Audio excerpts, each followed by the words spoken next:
2 opportunities that I'm fucking stoked about.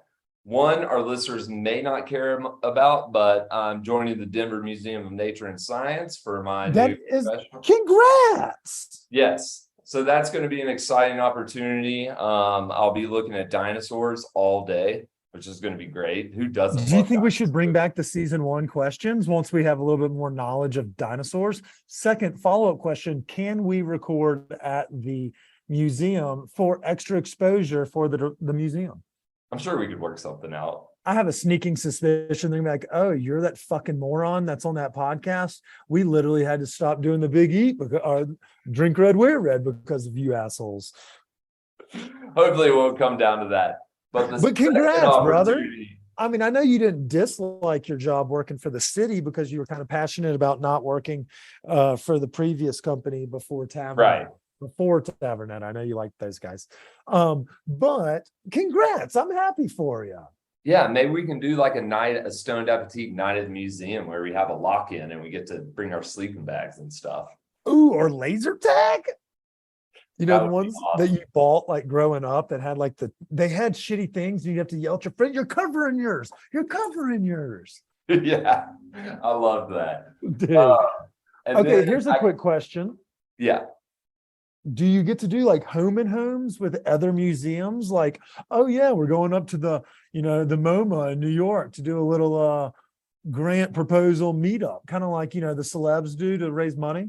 See, I know like on a very surface level, I know that the museum has national and international ties through like a larger museum network. But I think the dinosaur, yeah, I know. Yeah. That's how they get all those dinosaurs in here. It's like wife swapping. Yeah, so I think it's going to be like, I think that's part of my orientation process, which apparently is pretty extensive, is like learning how museums operate and stuff. Because I think it's like a much bigger world than what you or I know. So I'm excited. We're going to learn a lot about museums. Yeah, it's going to be great. Okay, so that's not all though. Don't you have some big fucking news for us, Chris? Yes. So I submitted a writing sample to our dear friend Molly over at Westward, and she chose to move forward with me as the new food truck profiler. So yes, so I'm fucking stoked about this. Gonna get started here in the next 2 weeks. And basically it's not going to be a review of food trucks. It's going to be more of a profile, like showcasing like who are the people behind the food truck, what is the food they do, and why you should check it out.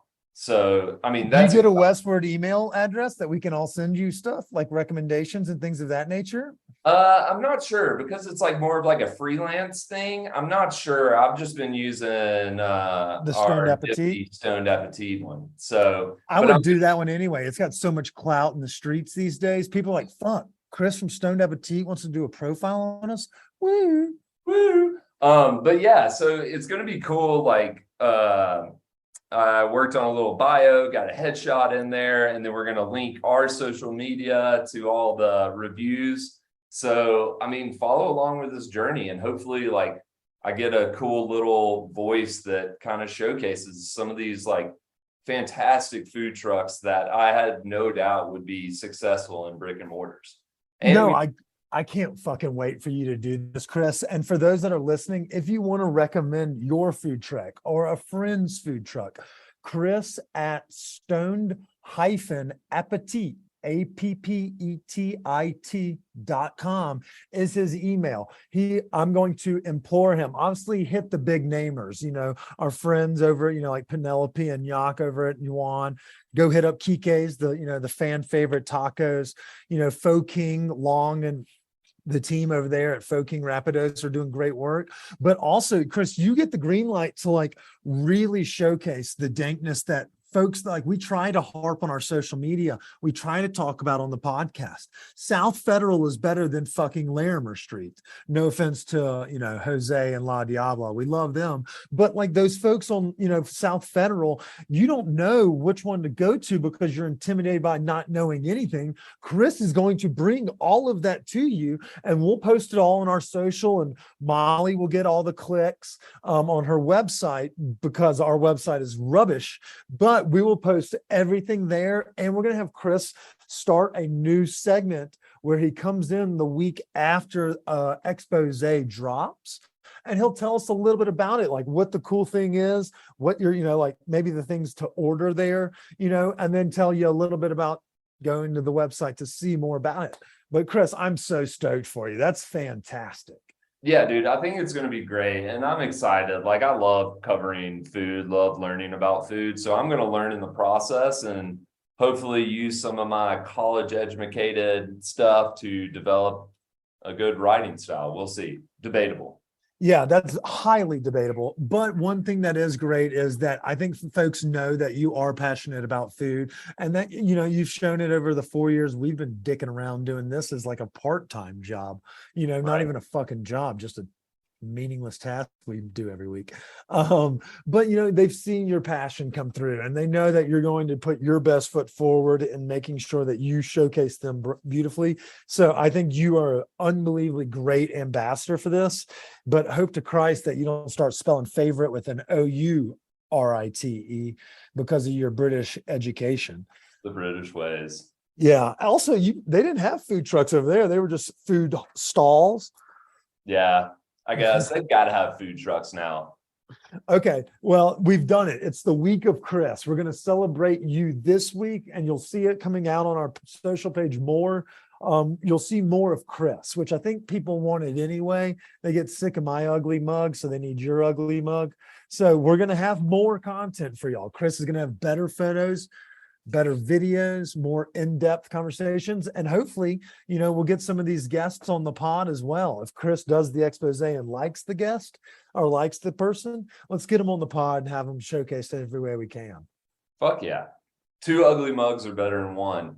And now that we've celebrated me, let's celebrate some shit that we've got coming up.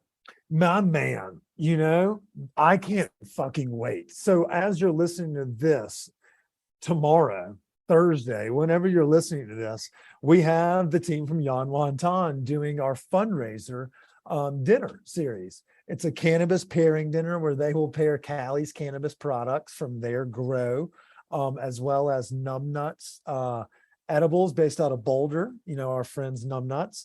We'll do a peanut sauce for them. But Chris, this dinner is going to be unreal. We raised over $1,700 for the National Abortion Foundation. And we're going to continue to raise funds through the dinner with raffles and other things. We'll give away more cannabis. We'll auction it off some cool stuff. And then we'll donate it all. So that's going to be really fucking cool. But that's just the tip of the iceberg, Christopher. Dude, I know we'll be working, but I can't wait to sample a few of these dishes. Okay, I bought us 1 ticket so you and I can share. 2 bites. Yeah, we'll each get a bite of everything. We'll Lady and Tramp that Taiwanese soft shell crab that they're doing. Super down. Super Yeah, down. and we have great products from our friends over at Seed and Smith. We're going to have some pre-rolls from them. Their flour will be on showcase. Oh, we'll be giving away a Seed and Smith Stoned Appetit dart pod as well. We're also going to have Eureka vapor cartridges for everyone to taste some of the new flavors that have hit the market for them in the community, as well as taste buds, of course. Amy and the crew will have some mocktails from Ebb, one of our favorite dissolvables on the market. That shit rocks you quick. And so one couple learned that the funny way at the last dinner, but please be responsible at this event.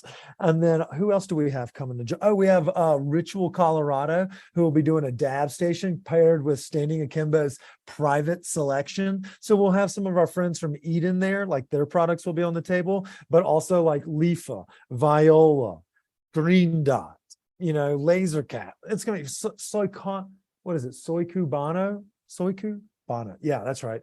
Soy Cubano. Those cats, we'll have a couple grams of theirs. It's going to be awesome. Food, Dude, cannabis, can't wait. Music from Roma Ransom again. Those folks slay.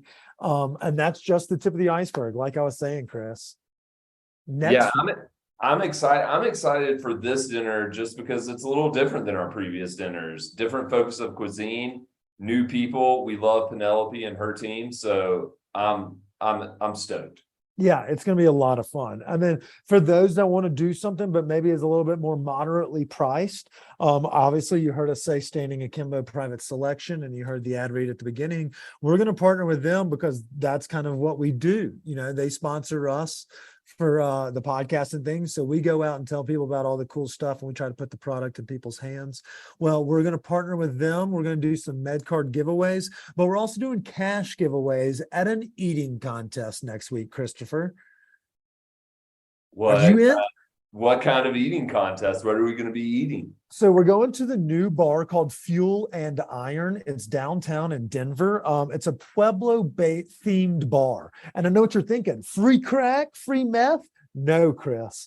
It's actually green chili based dishes. So I am not a green chili guy, but I know that everybody in fucking Colorado is. And I'm Yeah. going to still do the eating contest. I just have zero expectations of winning.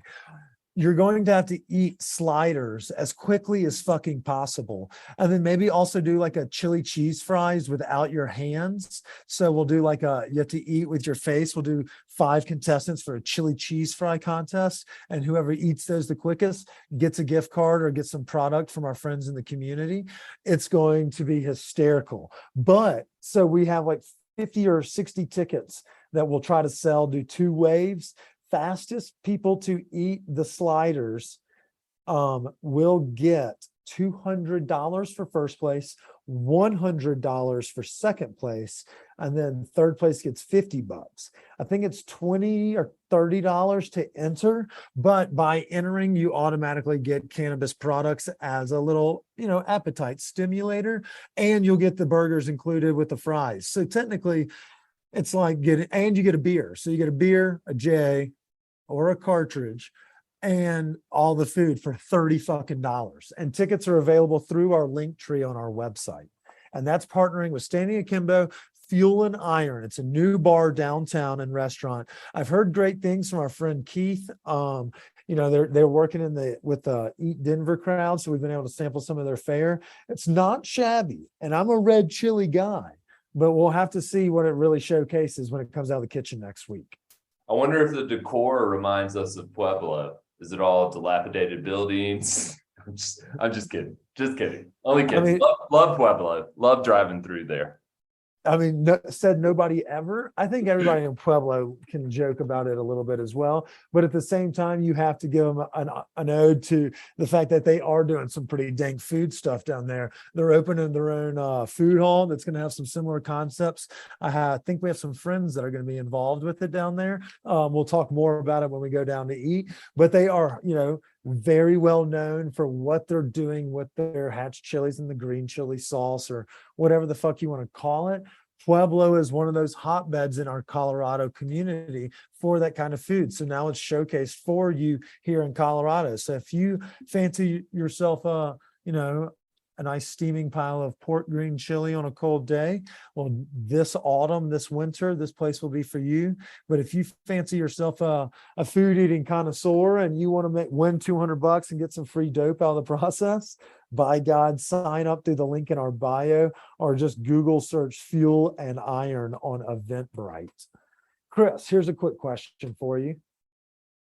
How long would it take you to eat 6 sliders with chili cheese and the fixings on them? They're not like a Crystal or a White Castle. They're a little smaller than that, but they have a little more. Shit, I could put those down within a minute 30. Oh, I'm calling bullshit. You think you can do it in a minute 30? 6 sliders? Yeah. Smaller than crystals? Yeah.